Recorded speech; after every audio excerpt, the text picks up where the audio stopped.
Dans les vidéos précédentes, on a vu des beaux algorithmes pour faire de l'inférence en logique. Mais qu'en est-il de la négation? Est-ce qu'on a parlé de la négation dans nos bases de connaissances? En fait, il y a un petit hic avec les clauses de Horn. La négation, ça n'existe pas. Et là, on va se dire, ça n'a pas de bon sens, là, parce qu'on ne peut pas faire de logique si on ne peut pas faire de négation.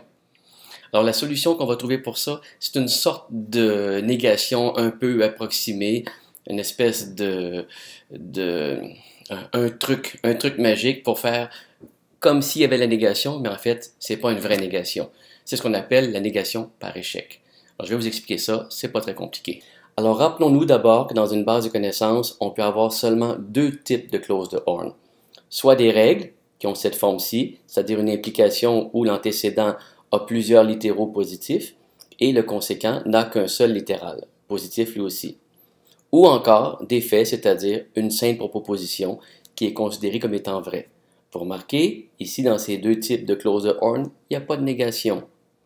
C'est pour ça qu'on utilise la négation par échec, qui est représentée par l'opérateur tilde ici. La négation par échec, c'est une forme limitée de négation.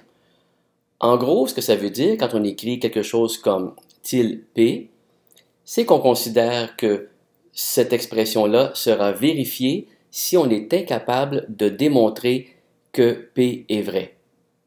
C'est là le sens de échec. Si on échoue dans notre tentative de démontrer P, alors on va considérer que ça, c'est vérifié. Le mieux, c'est de voir tout ça avec des exemples. On a ici une petite base de connaissances avec 4 règles et 2 faits. On remarque dans la troisième règle ici qu'on a une négation par échec. Alors voyons qu'est-ce qui se passe quand on essaie de démontrer Q à partir de cette base de connaissances-là. Évidemment, comme le veut la règle de résolution par le chaînage arrière, on va partir avec notre fait à prouver qui est Q ici. Et puis on voit qu'il y a une seule règle qui s'applique ici, qui va faire en sorte que pour résoudre Q, il faut résoudre P. Alors, P prend la place de Q. Avec la deuxième règle, on se rend compte que P peut être démontré si on démontre B et L. Alors on retire P, on le remplace par B et L. Et dans la suite, on voit que B est un fait, il est donc démontré, on le retire, il nous reste seulement L. Et pour démontrer L, il faut essayer de démontrer A et tilde non R, la négation par échec. Donc, on va avoir remplacé L par ces deux choses-là à démontrer. A étant un fait, il va être tout de suite démontré, il va être retiré de la liste ici. Et là, il faut faire une preuve de négation par échec. Donc, on va essayer de démontrer R. Et si on n'est pas capable de démontrer R, on va considérer que ça c'est valide, on pourra le retirer de la liste. Donc, on va se faire une espèce de preuve secondaire. Je la tasse un peu sur la droite ici, où on veut démontrer R. Pour démontrer R, il suffit ici de prendre cette règle où on a comme spécification que R est vrai si B et S sont vrais.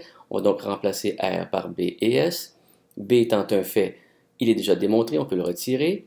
Et S, on se rend compte qu'il n'y a aucune manière de le vérifier puisqu'il n'apparaît pas dans la base de connaissances. Il n'y a aucune autre possibilité qu'on peut essayer pour démontrer R. C'est donc un échec. C'est exactement ce qu'on voulait. On ne peut pas démontrer R, donc ceci est vérifié. On le retire de la liste, ce qui fait qu'on n'a plus rien à démontrer. La preuve est faite. Dans notre deuxième exemple, on va modifier un peu notre petite base de connaissances ici et on va toujours essayer de déduire Q. Alors dans cet exemple-là, vous remarquez qu'il y a deux endroits où on doit faire des tentatives de négation par échec. Alors comme d'habitude, on part avec le fait à prouver qui est Q. On a une seule règle qui s'applique, toujours la même, celle qui dit que Q est prouvé si on réussit à prouver P. Et là, pour prouver P, on a deux règles possibles. On va essayer la première qui nous dit que P est vrai si B est non L. Attention, quand je dis non L ici, ce n'est pas vraiment une négation, c'est une négation par échec. B est tout de suite démontré parce que c'est un fait, on le retire de la liste, il nous reste non L. Négation par échec, on va faire une preuve secondaire où on va tenter de démontrer L. Pour démontrer L, on a une seule règle qui s'applique ici, qui dit que L est vrai si on a A et non R, donc on l'ajoute. A étant un fait, il est tout de suite démontré, il nous reste non R. Encore une fois, une autre négation par échec, on va faire une autre preuve secondaire, on va essayer maintenant de démontrer R. Pour démontrer R, il faut démontrer B et S. Selon cette règle-là ici, on ajoute B et S, on remplace R par B et S. B est démontré parce que c'est un fait déjà dans la base de connaissances et S ne peut pas être démontré. On a un échec et comme la dernière fois, il est impossible de démontrer R par d'autres règles qui n'auraient pas été utilisées puisqu'il n'y a aucun point de choix ici. Donc, ça c'est vrai puisque R ne peut être démontré. On a donc ici réussi à démontrer L. Ce qui veut dire que ici, on a échoué parce qu'on ne voulait justement pas que ça arrive. On voulait que ça, ce soit vrai si on ne peut pas démontrer la vérité de L. Or, on a démontré que L, on peut le prouver. Ce qui fait qu'on a un échec ici.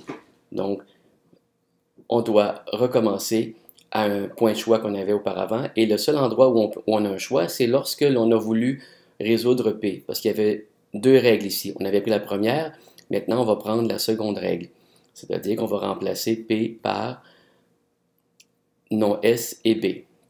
Non S est une négation par échec. On refait une preuve secondaire où on essaie de démontrer S.